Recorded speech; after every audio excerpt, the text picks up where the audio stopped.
Hey everybody, welcome to another Legion Live. It's the homie Tim Jordan and the homie Normina Ferrarar. That's a first. That is the first. It's not the first time I've called you Normina. No, that's an average daily thing. That's an average name of Normina Ferrarar. Ferrarar is new.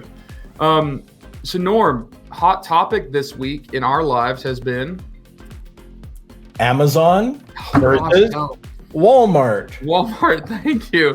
Walmart. We've been talking a lot about Walmart. And as we were sitting around this morning figuring out what are we going to talk about on our Legion Live, Norm said he had no idea. And I said, well, I have no idea. Let's take some time to figure it out. Norm came back with a stroke of genius. And he said, Tim, a lot of people talk specifically about Walmart and Amazon and the things that are different, right? And we've talked about that in past content. Like if you're an Amazon seller, you're trying to sell on Walmart, quit doing these boneheaded, stupid mistakes by specifically copying all it.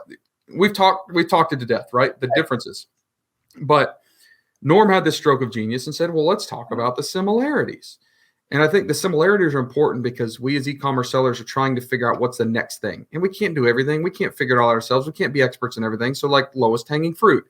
And I think that the way our brains as Amazon sellers, marketplace sellers work, lend a lot of credence to the idea that we can jump over to Walmart fairly quickly because there are actually probably more similarities than differences. Did I say all that right, Norm, or what did I miss?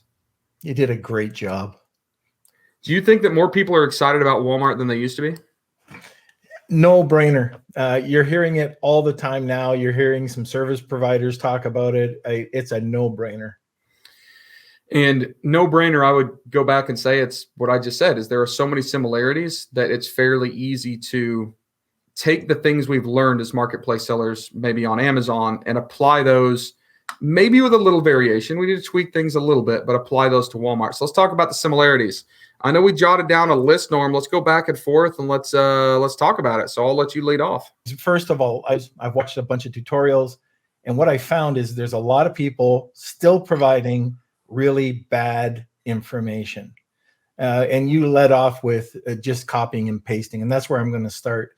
So you can add, for me, I want to be as separate from Amazon as possible when I'm adding my listing. So in the images, you can add some really great images. It doesn't have to be the same images, although it can be very similar. I just try to be different, but you can put those images on. There's nothing separating that. Where there is a difference, and a huge difference, is in the title. It's very similar. They do take that one keyword through their algorithm, but the way that the title's set up and the formula for the title, you have to have your brand in there. You have to have the name of the product. You have to have the width. I mean, there's a specific formula, and we could probably paste it in here before the end of the live. And then as for your bullet points, this is different but similar. In your bullet points, they're much longer than what you would see in your Amazon bullet point. Everybody's going mobile and they're keeping it very short. With Walmart, this is where the algorithm kicks in and finds all of your keywords. So this is where you want to, I don't want to say keyword stuff, but people are going to be reading this. Make it engaging, make it a bit longer if you can. Tell people about your brand. They want to know about it. And then I know when we're talking about flat files with Amazon, we talk about all the attributes and adding all those attributes so black hat guys can't come in. But very similar with Amazon or with Walmart. When you finish your listing, make sure you go in and fill in all the blanks. There'll be an area there under growth, and you'll see where you can fill in all the blanks for all the different attributes to make sure you're covering off those listings. So you just went through like a whole list of similarities with little differences. Yeah. But what I'm picking up is, Norm, you basically just explained the entire same template as Amazon, right? There's still pictures, there are still titles, there are still bullet points, there's still a description, there's back-end attributes. And even though there are some small differences, 92% of that is probably the same. Now, if we were thinking about maybe a different platform like Etsy, it's going to be a little bit more different. Or if we're thinking about a website, like we don't create a Shopify website and we just go in and fill out this templated form with these different things. So a lot of similarities, which are fairly easy to understand, just kind of the general premise of it. Another similarity that I love, and this is one reason it makes Walmart very, very valuable to sell on, is that it is a marketplace with traffic. Now, we've talked before about the definition of what a marketplace is versus a website, you know, a standalone website. A marketplace is a place where people are already coming to, and there's already tools and bells and whistles built out. If I have a product and I have an account, I can throw my stuff up there. I don't have to code anything. I don't have to build it. I don't have to run ads. I don't have to generate more traffic. People are already there. We can generate more, but it's there. So huge similarity that makes of the same things that makes Amazon so valuable to sell on and so powerful to sell on. Walmart has the exact same thing in general, like 90% the same. There are some bells and whistles are different, but it's a marketplace. People are going there. You can load stuff. You can list stuff. You can sell stuff. And you don't have to drive external traffic to make those sales, and you don't have to do a huge build out. So very similar that they're both marketplaces. What's next, Norm? Okay, this is something I just thought of. So there's some different tools, and I think Walmart's got Amazon beat on this. And those are those growth opportunity tools where you can go in on your Walmart listing once it's done, and you can see how well your listing is optimized. And they'll break it down into 4 different types of criteria: either your content, reviews, your shipping, if you've got 2-day shipping or WFS, and your sell through or your customer service. But it tells you how to improve it, and it goes through a list of different things. Walmart has the exact same tool. If you're used to selling on Amazon, We get these confused all the time. oh my gosh, yeah. But go into your inventory and you'll see the new, it's called Listing Optimizer, and it does it pretty much the exact same thing. And you can go into a tab called Growth, and you'll see growth opportunities, and that will show you some opportunities where Amazon picks up and shows you how to optimize. But hands down, although they're similar tools, Walmart is hands down the better tool. All right, I'm going to talk about logistics, and then I want you to talk about PPC and Connect. Cool?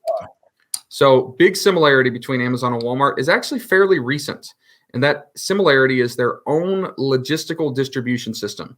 Now, we know that Amazon and FBA and Prime Shipping and all that stuff's been around for a number of years, and it was really a game changer, right? It was just ridiculously powerful for small businesses like mine or like Norm's, because we didn't have to set up giant warehouses. We didn't have to set up our own distribution center. I didn't necessarily have to sit in my garage packing 300 boxes a day and my wife killing me because the minivan was out getting rained on, right?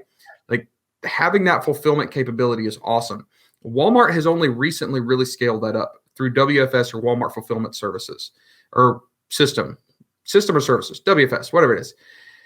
They have in theory had it for a while, but it wasn't really scaled up to where it was efficient to use and applicable to use. I remember even a year and a half ago, they had one intake center and it was in Kentucky. So if you lived in California, when you ship in 6 pallets of something to Walmart, WFS, you would have to ship those 6 pallets all the way to Kentucky. And then they might reship some of those back to a fulfillment or distribution center, I should say, in California. It was very inefficient because Walmart has so many capabilities for increasing their logistical infrastructure very rapidly, right? Because the infrastructure they already have, we talked about this before, they have been able to scale this up really, really fast, where WFS is starting to compete with FBA in a lot of ways. So another similarity is you don't necessarily have to know how to drive a forklift. You might not have to figure out how to get your own UPS account to ship stuff to customers. None of that. FBA, WFS are fairly similar in theory and in structure, making it easy for a user of one component to understand how to use the other component, or one feature to use the other feature. So very, very similar. So, Norm? Yeah, and just on that note, if you do get the either deliver the 2-day badge or the WFS, they'll promote you more. So okay, there's sorry, Tim, the brand registry. This will just be one line, and then I'll get into the PPC. Brand registry on Amazon is a process where you get a lot of extra services. You can protect your brand. There is a brand portal it's just brandportal.walmart.com, and you can go in and do basically the same thing on Walmart, and then you can protect your brand. So just make sure you do that if you have a trademark.